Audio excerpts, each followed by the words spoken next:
Itulah kata-kata pepatah, cinta di awal.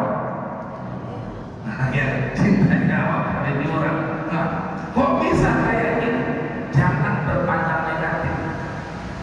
Allah memperkenalkan doa dia dengan merubah takdir buruknya. Ini orang jodohnya ini, tapi ini orang kalau menikah sama yang dimintanya 20 tahun akan datang suaminya akan memutilasi. Ada suami mutilasi bini? Banyak ada. Banyak. Ada bini mutilasi suami? Ada juga. Jadi ada takdir buruk. Maka cara Allah yang dimintanya tadi ditukar Allah dengan dirubah takdir buruknya. Itulah maknanya doa merubah takdir. Ya Allah, udah habis-habisan aku ya Allah untuk duduk di anggota dewan. Jadikan aku anggota dewan 2024 sampai 2029. Misalkan Allah saya ini kalau duduk dia setengah tahun ditangkap kejaksaan, makanya Allah dirubahnya yang dimintanya, tapi cara Allah diangkat takdir buruknya. Kalau begitu, bolehkah buruk sangka sama Allah?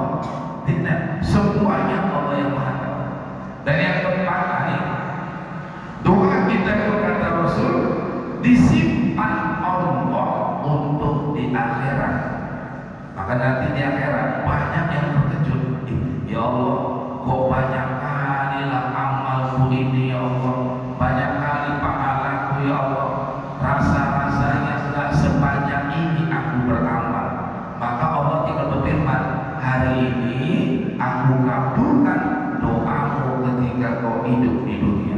Berarti kalau begitu, adakah sia-sia doa? Apakah semua doa diperkenankan? Iya, selama kata Nabi jangan minta yang tiga. Ini dia yang tiga ini nggak boleh kita minta sama Allah, jatuh hukumnya haram.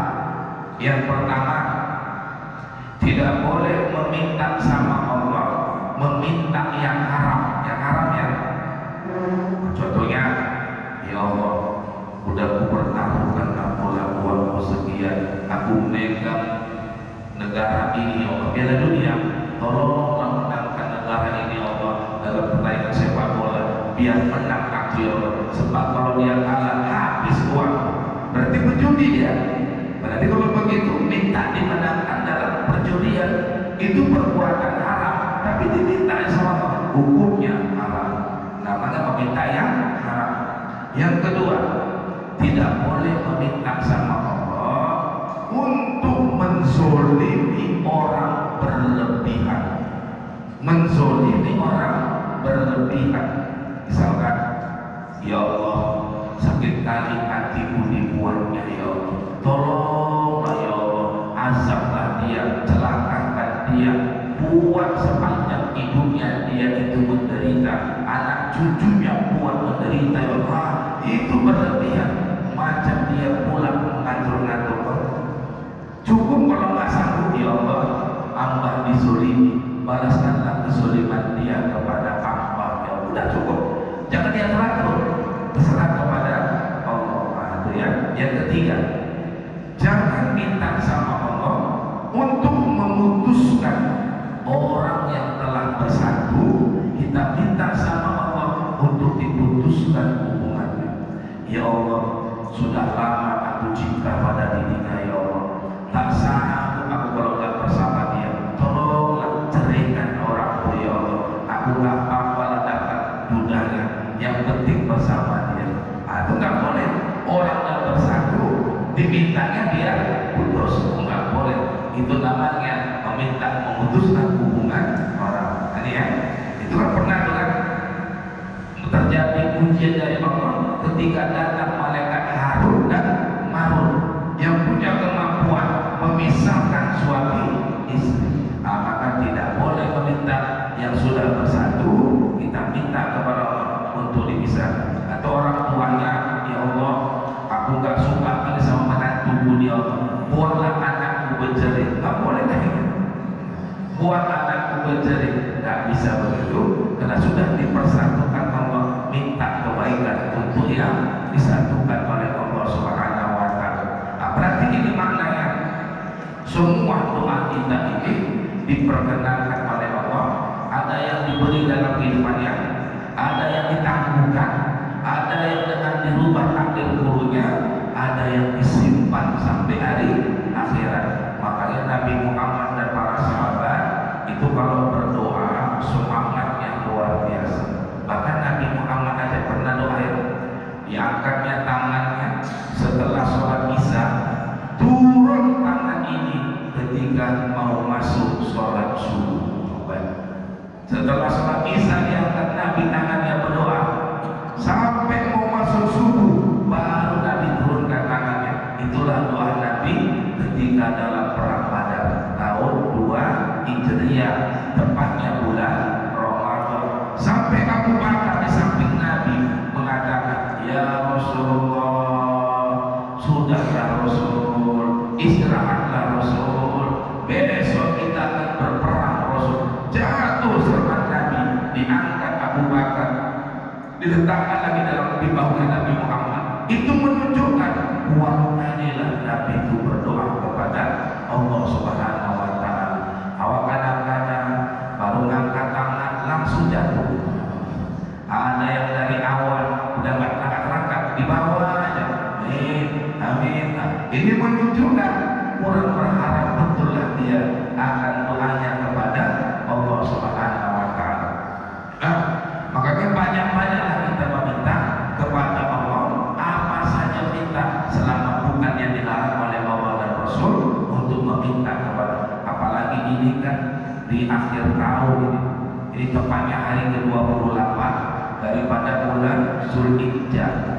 Besok masuk 29 Zulhijjah, barulah besok malam masuklah malam tahun baru Hijriah 1448 masuk, 1447 berlalu. Berarti tahun dalam hidup kita bertambah. Tapi perlu kita ingat terus, hakikatnya umur kita semakin berkurang. Sebab umur ini ada batasnya. Bila sampai di batasnya, nggak bisa dipercepat atau diperlambat. Oleh karena itulah, ya, supaya kita bisa menjalankan sisa umur kita dalam kebaikan dan selamat dunia akhirat, Allah kasih kita nasihat. Itu yang termaktub di dalam surah Al-Hasyr di ayat yang ke-18. Ya ayyuhalladzina amanu taqullaha wa tanzur nafsum ma qaddamat lighad wattaqullaha innallaha khabirun bima ta'malun. Hai orang-orang beriman, bertakwalah kau kepada Allah. Artinya jalan selamat dengan takwa. Apa takwa? Artinya 3. 1, takut sama Allah.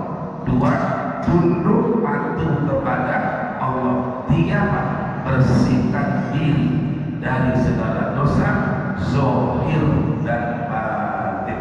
Kalau kita mampu takwa, selamat hidup dunia dan akhirat. Bahkan salah satu kelebihan orang takwa, dijamin Allah masuk surga. Surah Ali Imran 133. Wasari'u ila maghfiratin min rabbikum wa jannatin 'arduha as-samawati wal ardh uiddat lil muttaqin.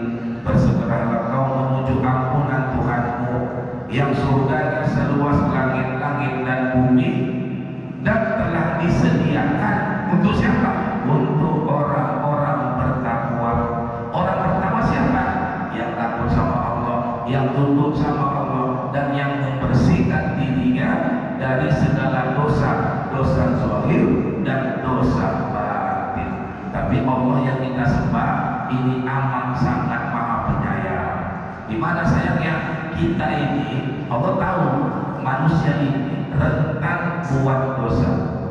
Bahkan manusia gampang buat dosa.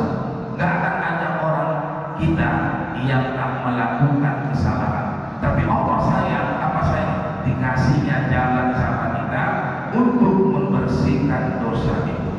Tiga jalan. Yang pertama, jalan membersihkan dosa lewat taubat. Yang kedua, lewat istighfar. Yang ketiga, lewat memperbanyak amal soleh. Lewat taubat, surah At-Tahrim ayat 8. Lewat istighfar, surah Muhammad ayat 19. Ya. Lewat amal soleh, surah Hud ayat 114. Jadi orang yang bertobat semua dosa dihapus. Orang beristighfar dosanya diampunkan. Orang beramal soleh, tadi kita amal soleh ya, sholat, puasa, zakat, zikir.